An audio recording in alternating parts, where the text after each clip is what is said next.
how to unlock your profile on Messenger Lite. Hello guys, in today's video I'm gonna show you how to unlock your profile on Messenger Lite. First thing, go to Messenger Lite and now click this settings icon here in the top corner,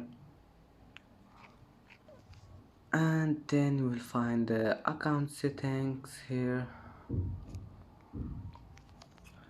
and go down until you find this profile locking here, and after you find it, click on it and then click unlock and click unlock your profile,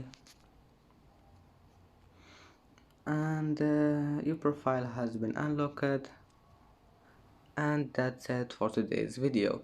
If you like this video, please don't forget like and don't forget subscribe, and thank you for watching this video until the end. See you in the next video.